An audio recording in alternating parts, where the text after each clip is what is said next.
sábado é característica de uma energia particular. Bom dia! Ah! Hoje eu achei interessante. Hoje minha filha tinha pedido, que às vezes ela pede para vir comigo, né? Hoje ela tinha pedido desde ontem. Normalmente para acordar de manhã cedo é um trabalho. Aí hoje eu disse, quer ir para o evangelho? Vou. Essa é a energia de vocês que faz com que essa atração esteja tão grande e se multiplica, porque um atrai o outro. A nossa temática de hoje, Rogério, dá uma apagadinha só aqui, é amai os vossos inimigos, né? Amareis o vosso próximo e odiarei os vossos inimigos. Estava lá no Velho Testamento. Porém vos digo, amai os vossos inimigos. O advento de Jesus na nossa história é significativo, tão significativo que é o marco, né, temporal, antes de Cristo, depois de Cristo.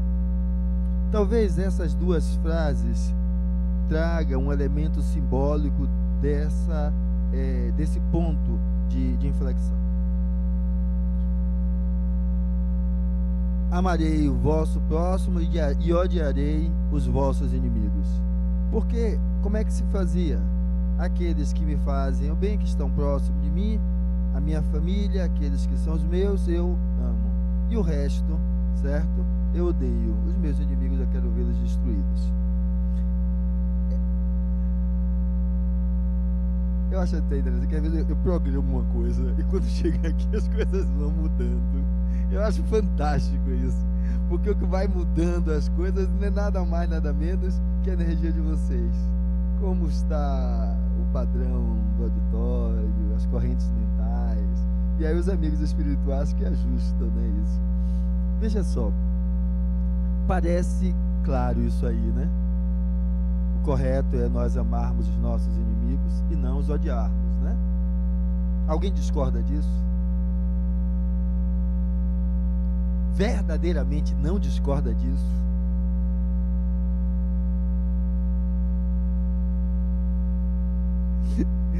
Olha só, passou a reportagem no Fantástico que eu achei interessante.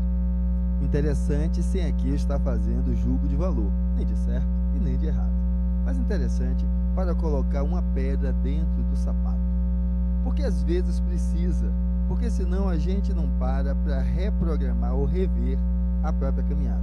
A reportagem é a seguinte, é lá para a região norte, aonde você sabe que tem às vezes grupo de pessoas que querem ajudar, né? Menores esfomeados, velhos estrupiados, certo? Portadores de doenças específicas.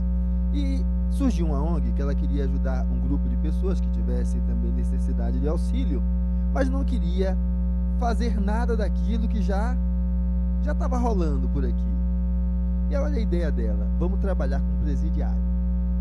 Normalmente aqueles trabalhos com presidiários, e aí louvor aos protestantes, quem mais adentra ao recinto desse lugar são eles.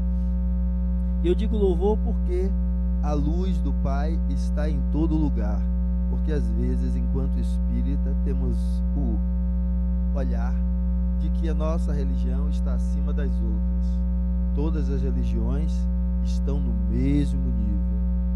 Agora, você pode fazer a diferença. Então, coloque a diferença em você e não no rótulo religioso, porque aqui temos algumas dezenas ou talvez mais de uma centena, né, de pessoas, e cada um tem na sua cabeça um espiritismo diferente do outro. Para nós entendermos isso, é se todos nós passarmos um filme aqui, ou como depois que acabar essa palestra, o que cada um vai enxergar naquilo que for aqui demonstrado.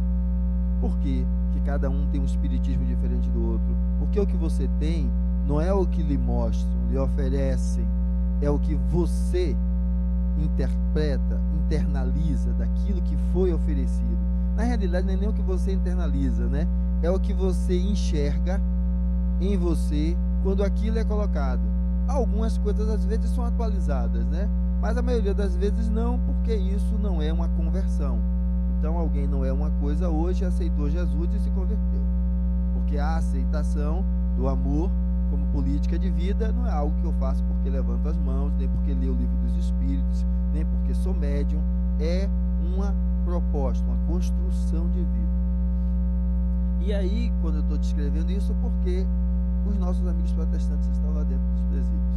E tem conseguido resgatar muitas almas perdidas, no sentido ainda de se manter na ignorância. Outros trabalhos de presídios vão, para falar que tem que melhorar, que tem que isso, que tem que aquilo. Mas esse grupo fez um trabalho interessante. Eles fizeram a proposta de fazer um trabalho com múltiplos focos de atuação. Aonde, imagine, o presidiário vai receber massagem, ele vai fazer meditação, ele vai ter um chá que eles chamam chá alucinógeno, que é da própria região norte, mas que, quer dizer, a teoria, pelo menos da descrição desse chá, é que tomando esse chá, as pessoas entram em contato com determinados conteúdos seus internos e conseguem, às vezes, justamente a partir dele, perceber as isenções do caminho. Então imagina, o cara é presidiário, está lá, recebe massagem de quem? Uns dos outros. Faz meditação, toma o chá, tem atividades junto à natureza, e muitos desses que estão escolhidos no trabalho vão e voltam, inclusive sem proteção policial. E qual foi a reportagem do Fantástico? Ele mostrava isso, só que aí pegou um personagem, e esse rapaz tinha matado 2 crianças.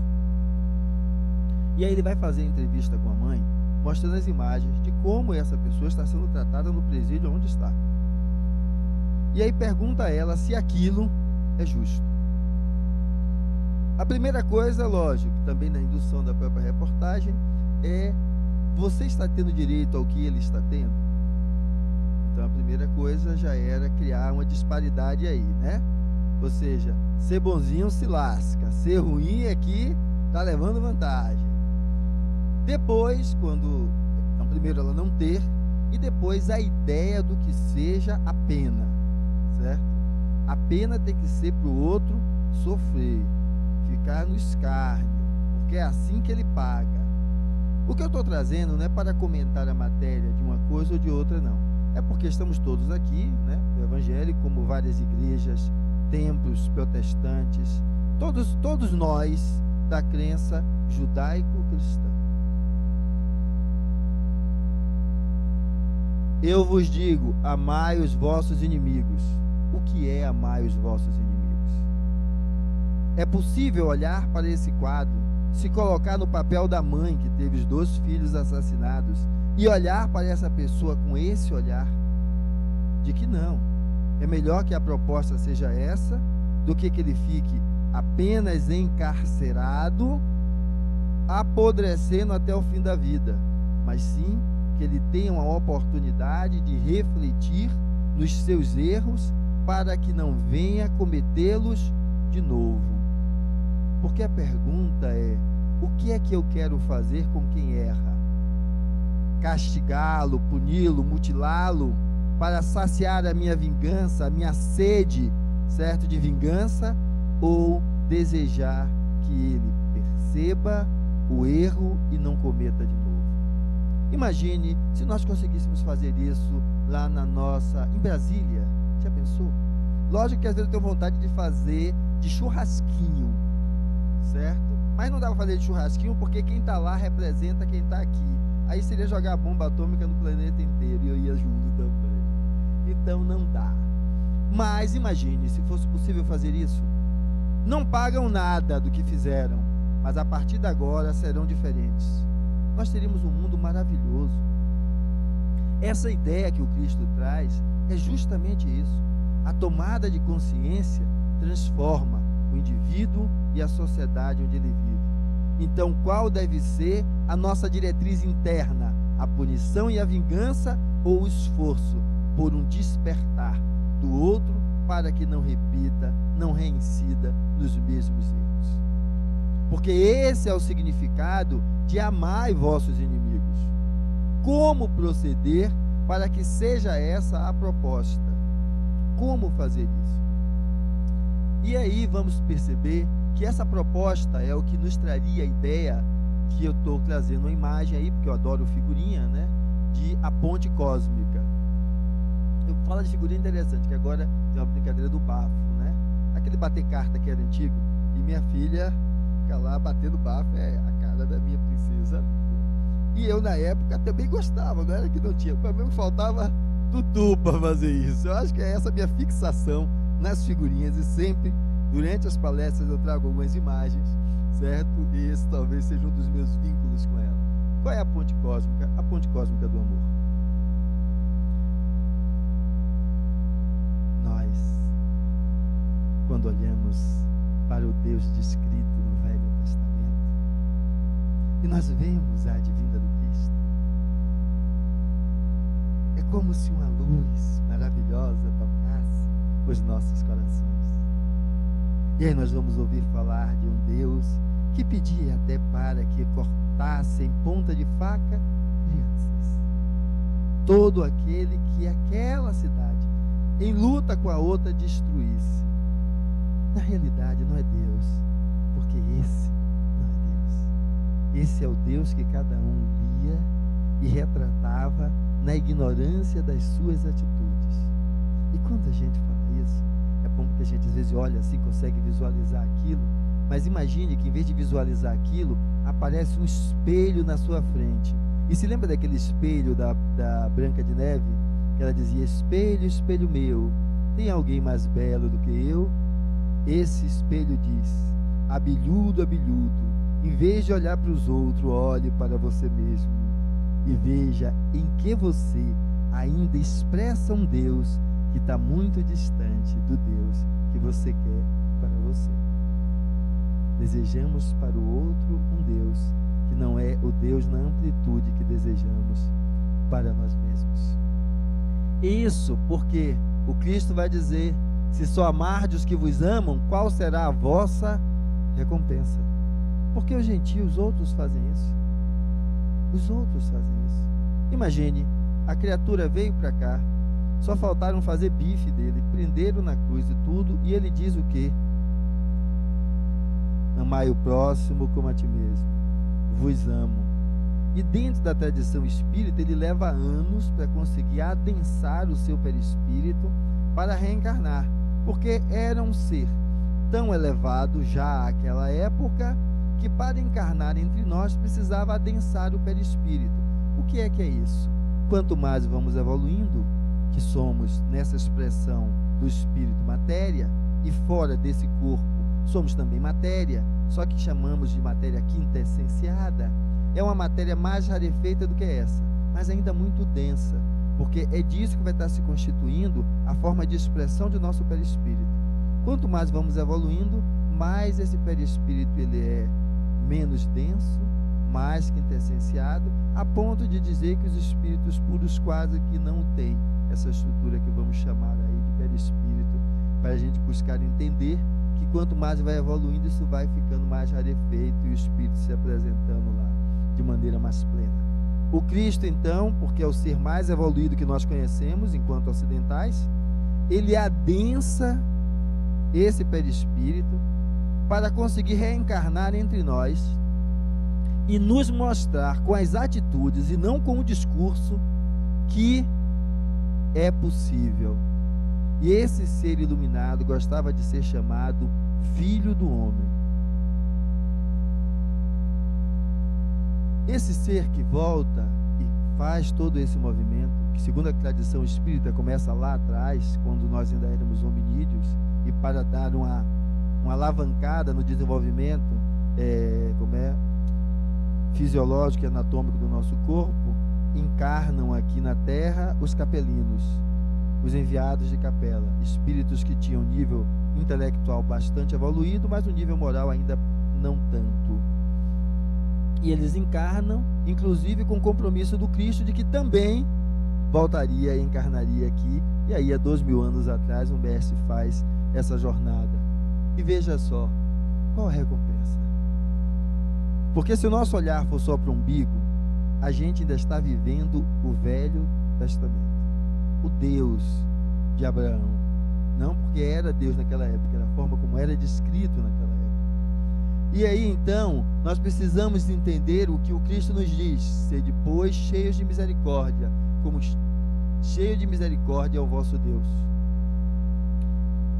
Imaginemos que aquela greba de pessoas que estão lá na região norte recebendo aquele tratamento, não vamos dizer 100% não, 50% deles entendam os erros cometidos e assumam uma outra postura de vida. Imagine qual o conteúdo de material negativo por perseguições, por comprometimentos com falanges sombrias, vamos reduzir. Primeiro, logo, quando desencarna. E segundo, quando reencarna. Então, essa é a reflexão que fica. Porque o nome do evangelho que estamos falando aqui é segundo o Espiritismo.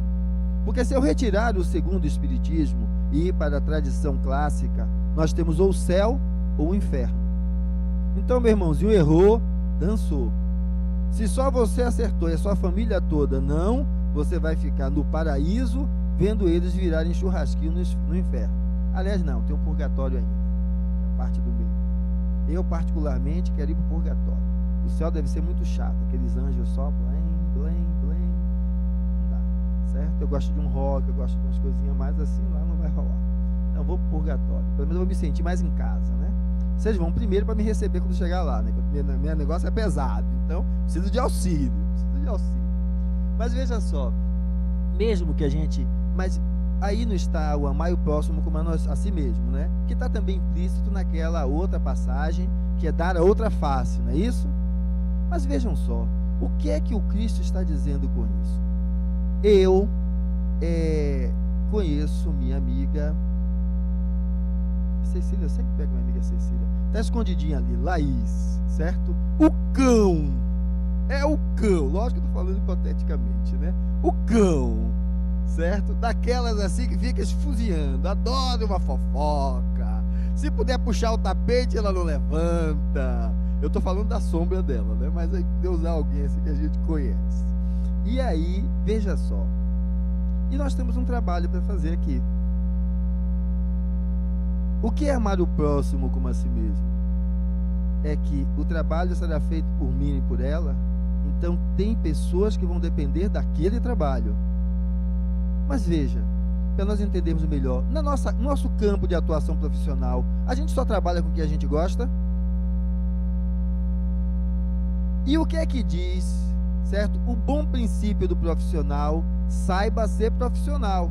Trabalhe com o outro, porque você não está aqui para dar beijinho nele, mas para cumprir a sua função. Então eu entendo amar ao próximo como a si mesmo quando nós respeitamos a nossa função dentro do contexto que a gente vive e não deixa que as nossas máscaras da vingança, do ódio, da incompreensão faça com que nós deixemos de lado o que é primordial, a nossa função. Porque nós reencarnamos não para dar beijinhos, mas para integrar habilidades.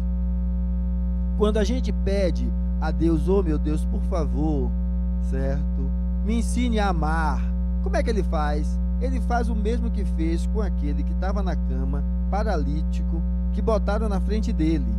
Ele dá um toquezinho, diz, acordou meu filho? Acordei. Levanta, pega a sua cama e vai. Não é mágica. E simples porque não é mágica. Os 12 viveram com ele. Na hora que ele foi para a cruz, o que foi que os 12 fizeram? Fora. Não teve luz de Jesus, certo? Eu conheço. Não. Então todo mundo, ó, fora. Então não adianta, Jesus, Jesus, meu Deus, meu Deus, meu Deus. Eu preciso que você elabore internamente. Essa é a misericórdia que a gente então está buscando no sentido de perceber que é preciso fazer um trabalho interior, que não é gratuito. O encontro com o Mestre, ele se dá quando nós nos esforçamos. Então vamos nos esforçar para quê? Para, dentro da família, conviver harmonicamente com o outro, buscando respeitar o outro. Ah, mas ele não me respeita.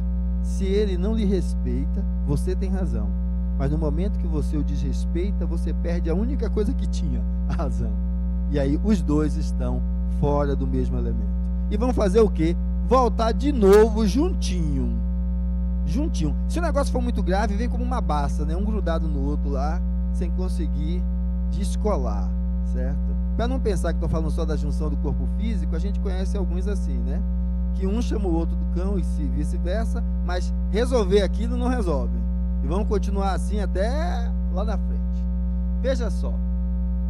Se o amor ao próximo constitui o princípio da caridade, amar os inimigos é a mais sublime aplicação desse princípio, porquanto a posse de tal virtude representa uma das maiores vitórias alcançadas contra o egoísmo e o orgulho.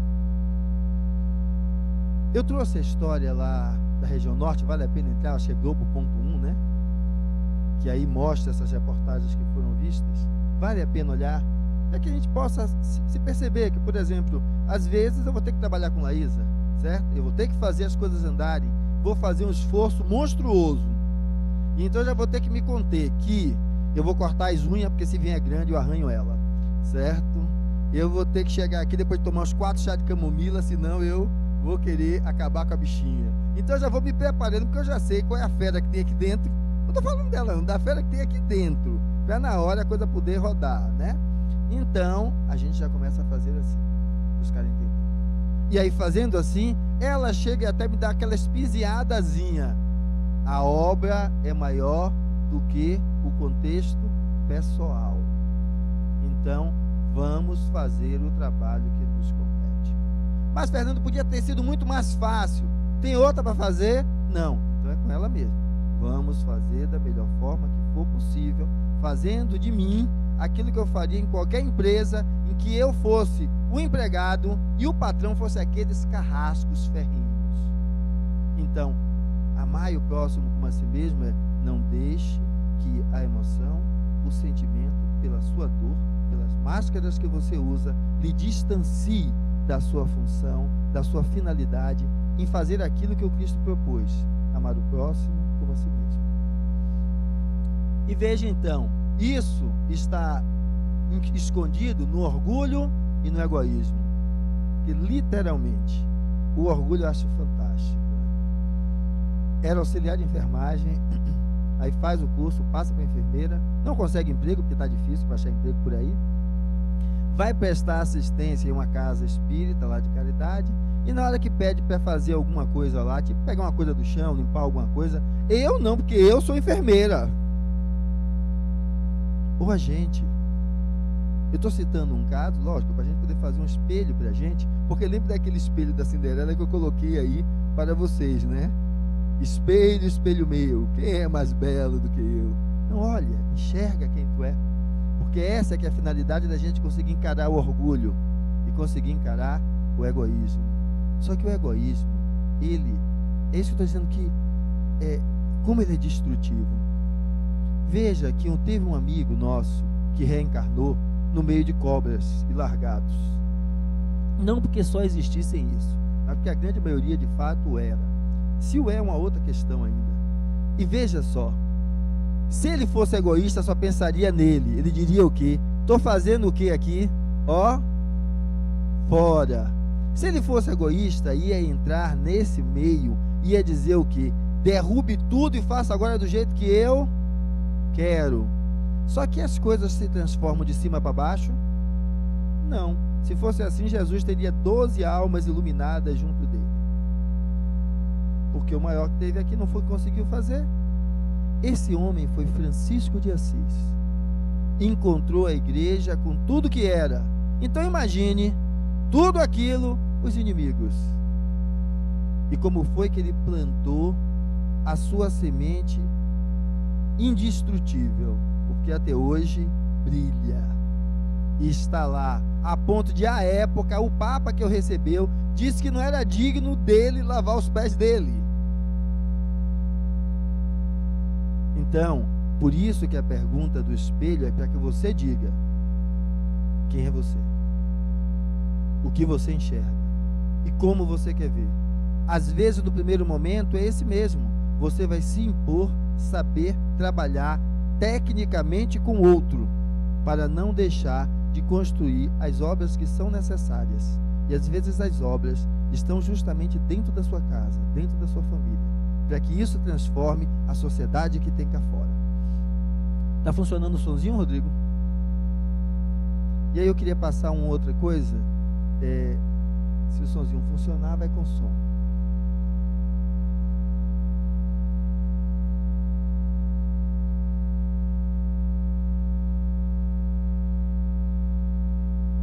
Vamos sem som. Se funcionar daqui para lá, a gente vai colocando ele. Deixa eu ver se foi eu aqui. Não foi eu.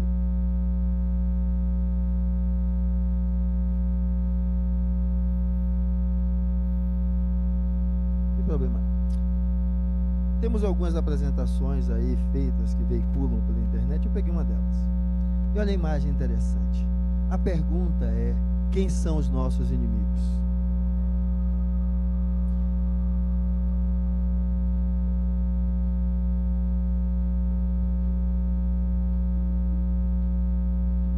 Assim é a vida. A vida é um grande palco, um palco sem igual, onde todos representam bem ou mal, mas todos estão a representar. Porque o Fernando que vocês conhecem, minha filha mais um pouco, não sou eu. Eu sou mais do que Fernando. Fernando é uma das formas de representação do ser que sou eu, esse espírito imortal.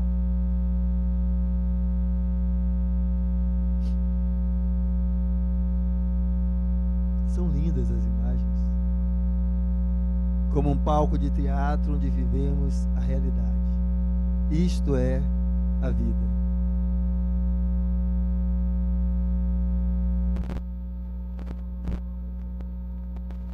Só que essa realidade, ela também é feita de fantasia e ilusão. Então, aquele espelho hipotético da Branca de Neve, que eu já chamei daqui a pouco de Cinderela, né? Mas aquele espelho, é para que você possa olhar para você e caracterizar realidade ou ilusão. E isso precisa ser feito quantas vezes? Diariamente. Porque perguntou Pedro ao Cristo como diferenciar a árvore boa da árvore ruim. E ele diz: a árvore boa dá bons frutos, e a árvore ruim, maus frutos. E por que é que precisa olhar todo dia, Fernando? É porque na encarnação anterior eu era dono de engenho, não prendia os meus escravos, mas tinha escravos. E naquela época eu era bom. Hoje, se eu botar a minha secretária e não der salário e mantiver ela em casa nesse regime, eu vou ser o quê? Eu vou ser preso. Por quê? Porque eu não sou bom. Mas não era uma coisa que era boa antes, e como é que agora não é? Porque bom e mal é relativo. Por isso você tem que olhar a cada dia. Mas como, Fernando, a cada dia? É porque a cada dia você é uma pessoa diferente. Você não se transforma só quando desencarna e reencarna. Você se transforma a cada dia. Leia hoje um livro que você leu há 3 meses atrás e perceba que você vai descobrir coisas que você não tinha visto, que você não tinha enxergado. Porque a vida que você leva, estando conscientemente das transformações ou não, integra a você mais alguma coisa. Nesse sentido, nós precisamos então olhar para sairmos da fantasia e buscarmos então compreender que os personagens entram e saem. Por isso precisamos ver continuamente, e aí então podermos nos dar a oportunidade de perceber claramente cada um vestindo a sua máscara. Esse exercício é um exercício primordial para que saibamos dissociar o indivíduo, o sujeito, do fato. Aquele cara que matou as 2 crianças é um indivíduo. O fato é o assassinato cruel. O fato é indelével, continuará sempre, mas o indivíduo muda. A proposta de amar os vossos inimigos é crer que os indivíduos mudam. E esse pedido que nos é feito nos leva então a fazer um outro olhar e buscarmos entender que uns vão estar vivendo as máscaras da alegria e outros da tristeza. Só que isso também muda. Foi a mensagem que Emmanuel deu a Chico quando ele estava passando pelas difamações lá no passado.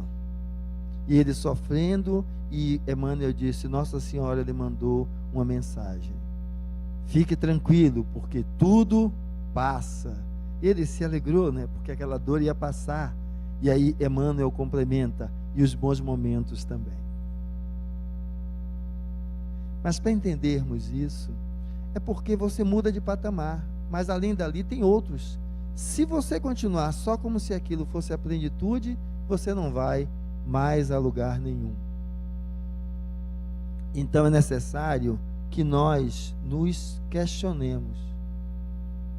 Para quê? Para que nós possamos, então, sair daquela leitura do Evangelho que é como se fosse um curral, aonde todos vão ali. Não é nem curral, qual o nome que dão aquela parte que bota os boi para passar pelo meio, né? Para ir direto para o matadouro. Então bota aquelas aparadeiras, vai todo mundo por ali.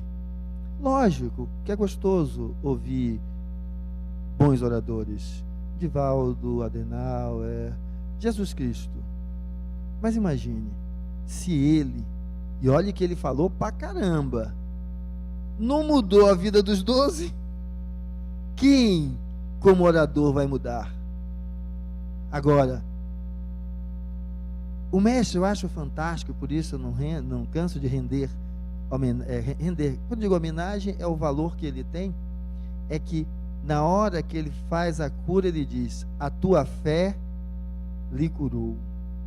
Então você tem que querer ser melhor, porque você não vai se transformar da noite para o dia quando você mesmo não deseja. E aí então tem um conto oriental da Casa dos Mil Espelhos. Porque nós ficamos a nos perguntar nessa história de perdoar os inimigos, e por que é que tanta cobra e cascavel aparece na minha frente, né? E aí a lenda é o seguinte: um cãozinho soube dessa história, que tinha a Casa dos Mil Espelhos, e ficava no alto da colina, e aí fez o quê?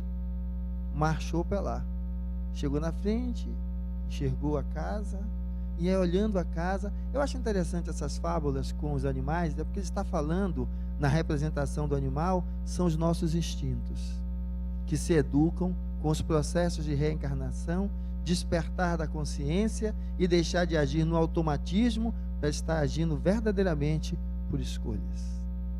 Quando chega na casa, ele abre a porta e ele vê o quê?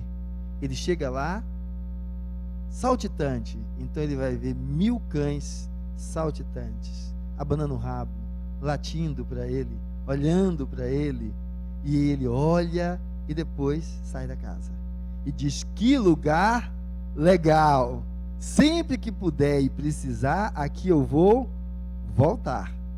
Então as imagens que ele encontrou foram fantásticas. O outro cãozinho soube da história, estava amargurado, sombrio, estava com muita raiva, mas sobe para a Casa dos Espelhos, vê o letreiro e entra, e quando ele adentra a sala, ele vê 1000 cães raivosos,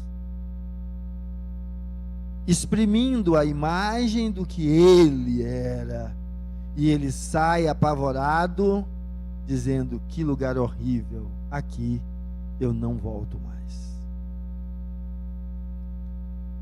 É interessante vermos que todos os rostos no mundo são espelhos, e que tipo de reflexo você vê no rosto das pessoas que você encontra. Porque aquele espelho que eu falei da Branca de Neve, que depois já misturei com Cinderela, é o outro que está do seu lado. Se eu quiser conhecer você, sabe o que é que eu preciso fazer? Pedir para você falar dos outros. Fale de fulano. Quando você começa a descrever fulano, eu vou entendendo quem é você. Porque você vai descrevendo o outro com base na lente que você tem. A lente que você tem expressa quem você é.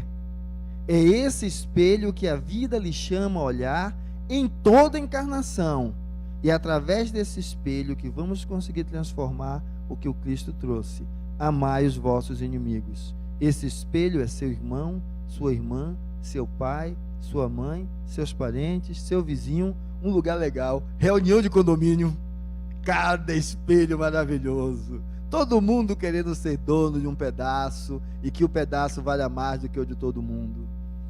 É assim que a vida faz, no sentido de lhe convidar a poder perceber algo fantástico.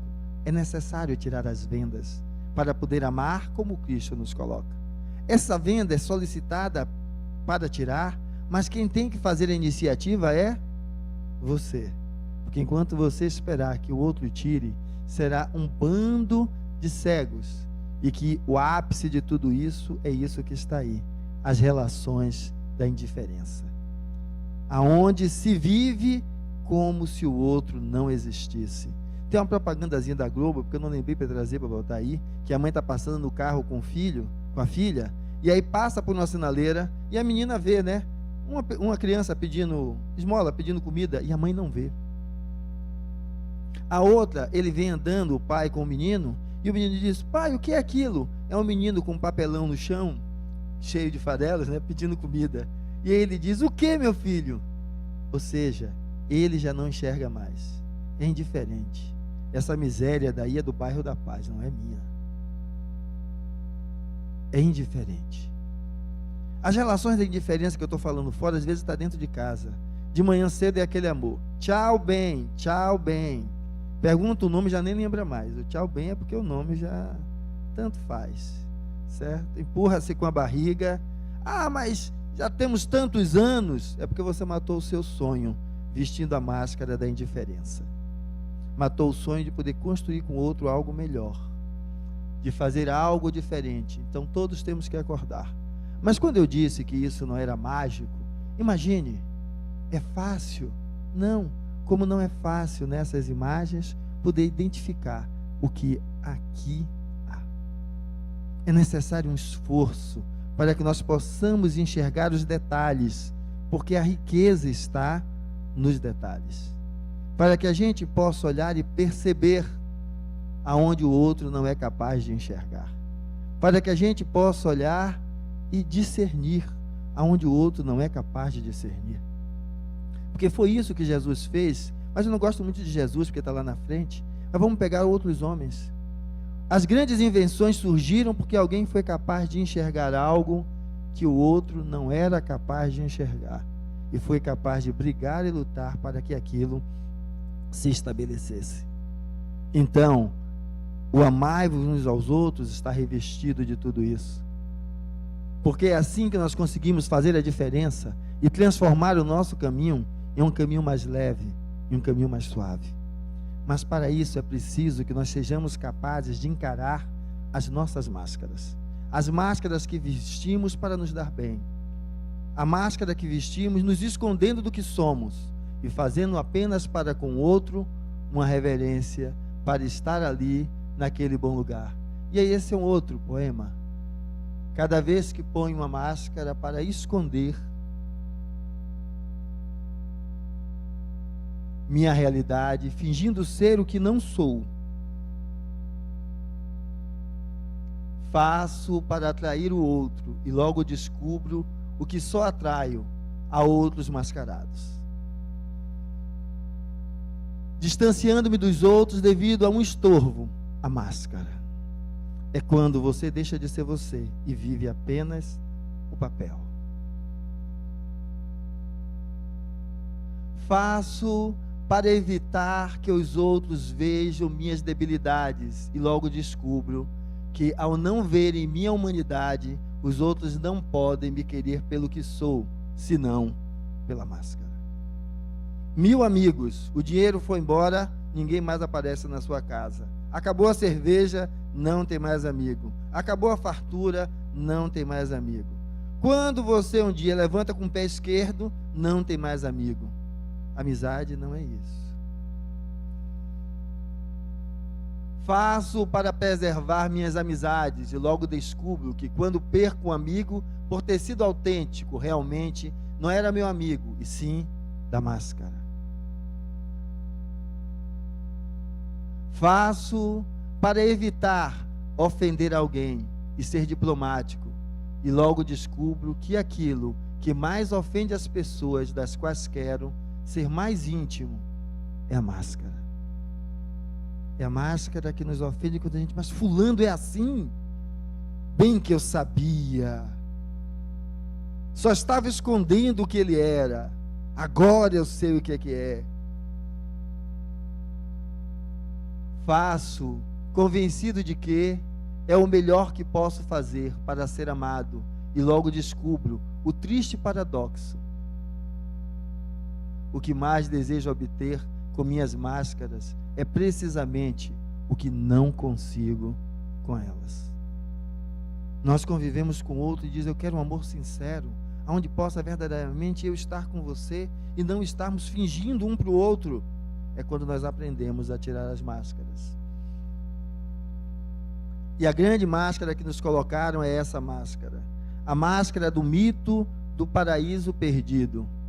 A máscara do mito que Deus nos expulsou de algum lugar. Não nos expulsou de lugar nenhum. Não caímos de paraíso nenhum. E não precisamos viver crime, culpa e castigo. Porque a proposta do Espírito é despertar. Errei porque sou ignorante, mas estou e quero me esforçar para despertar e não errar mais.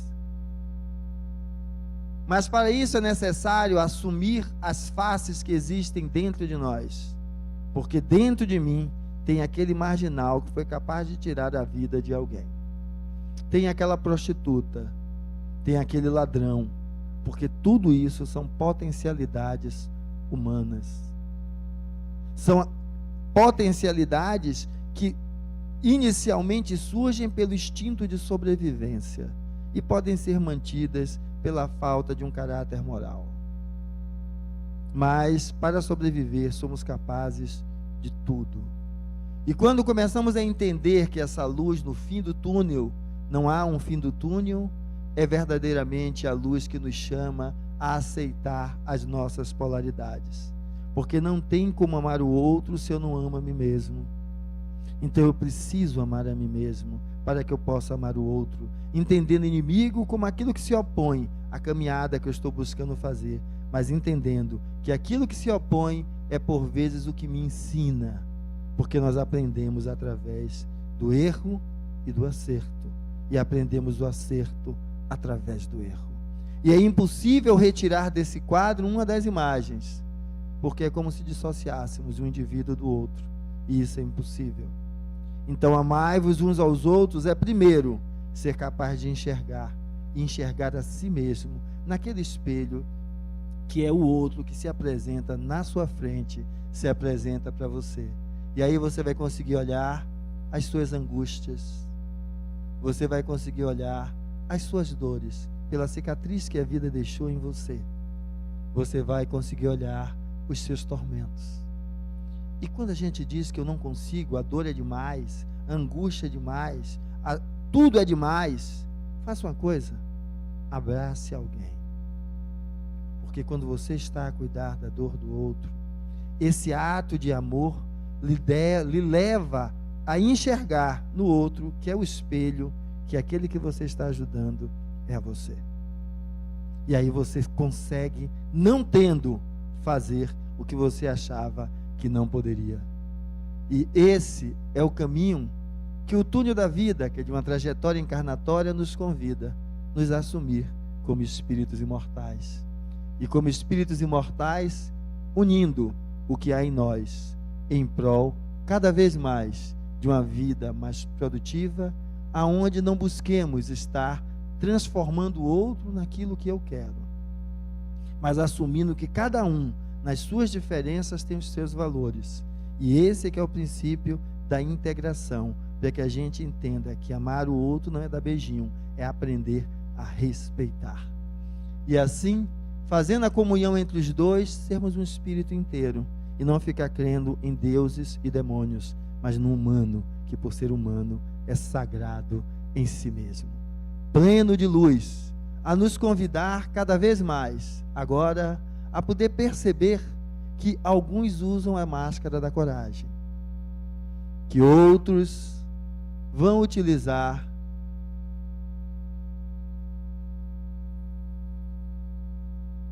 a máscara da covardia e da timidez. Não que timidez seja ruim, nem que covardia seja ruim, não. Dizem que os covardes às vezes estão vivos e os outros foram embora. Mas é para você entender que o problema é quando você se congela numa máscara. Você só se vê daquele jeito. Então você não consegue mudar as suas atitudes conforme as situações em que você está vivendo exigem. E aí então nós possamos perceber claramente que a escolha das máscaras sempre fica a critério de cada um de vocês. Então, nunca diga, eu estou assim porque fulano fez comigo, porque fulano faz isso. A escolha da máscara é sua. A escolha é sua. Mas, Fernando, o cara é um miserável. Por que o Cristo era capaz de olhar para aqueles que largaram ele, os que mataram ele, e dizer, perdoa-os, Pai, porque eles não sabem o que fazem? Porque a máscara que o Cristo escolheu foi da misericórdia e da caridade. E às vezes a máscara que você está escolhendo é a máscara da vingança. Então, só precisa enxergar o que é que você está vivendo, para quando você orar o Pai Nosso, você saber o que pede. E as máscaras vão se alternando. E cada um representa o seu momento. Por isso que não dá para julgar ninguém por uma encarnação, porque para o Espírito, uma encarnação é um momento. Então, vamos começar a perceber a necessidade de entender que a maioria quer, em especial, uma máscara especial que busca, que justamente é a máscara da felicidade. Mas quem quer pagar o preço? Porque quer que ela caia do céu. E se lembra aqueles animais no meio das imagens? Difíceis de olhar, difíceis de enxergar. Mas esta nem sempre é fácil de achar, pois depende quase que exclusivamente de você. Quando quase exclusivamente é você enquanto estrutura que se reconhece agora. E o que há além é você espírito. Dá vontade de representá-la, de representar a máscara da felicidade, para consigo e para com o outro, para que não seja a máscara do egoísmo, porque é a felicidade de morar num condomínio fechado, de ter um carro blindado e não consegue enxergar o outro porque é um ser indiferente, está congelado na máscara da felicidade que só olha o próprio umbigo. E na hora que o filho para na sinaleira, recebe um tiro e vai ao chão, aí se levanta com a máscara da vingança, querendo destruir tudo que é miserável, que não trabalha e que é vagabundo e que merece ir para o inferno. E se puder, ele mesmo bota, tortura e prende lá dentro, sem conseguir compreender que a sua indiferença durante tanto tempo que ajudou a criar aquele marginal. E vamos ver que para usar a máscara da felicidade, então, uma das mais bonitas, é necessário algo primordial, que é do amor. A máscara do amor é verdadeiramente aquela máscara magnífica, fantástica, indescritível, e que começa a dar cor à vida. É a máscara que quem usa acaba sempre encontrando a felicidade. Caem as máscaras, porque é quando isso acontece. O amor desvela, e por isso que usamos o Cristo como imagem do selfie, que foi o amor encarnado. Nele, enquanto amor, caem-se as máscaras. Então vamos entender que quando isso acontece, todos aplaudem. Todos aplaudem Gandhi, Madre Teresa. Agora foi esplêndido ver ela questionar Deus, brigar porque tantos padeciam e ela não entendia. E aí então nós vamos conseguir entender na certeza de que vale a pena viver. E que esses intervalos entre uma imagem e outra, para que a gente possa refletir qual é o Cristo que eu guardo, que eu trago dentro de mim. Qual é o Cristo que eu coloco eu gosto de vê-los em imagens que viveram mais próximas de mim. Mas o importante é que você possa ser capaz de enxergar o Cristo não só nos outros, mas também você seja capaz de enxergar o Cristo, além dos outros, em você. Perdoar sem pensamento oculto e sem condições o mal que nos causem. É não opor nenhum obstáculo à reconciliação com eles e desejar-lhe o bem e não o mal. Mas a lei de Deus lá está e pune nesta vida e na outra vida os que violaram a lei de amor. Não pune não. Essa é a lei do Deus que pela ignorância eu e você ainda tem no coração, porque a conquista e a proposta da vida, volte e não peques mais. Aprenda a fazer diferente. Mas vai me perdoar quantas vezes? 70 vezes, 7 vezes. Pode voltar, meu filho. Eu não tenho inferno para você. Eu tenho para você o que você ajudou a cultivar. Se são espinhos, nessa encarnação, faça diferente, porque em flores pode se transformar.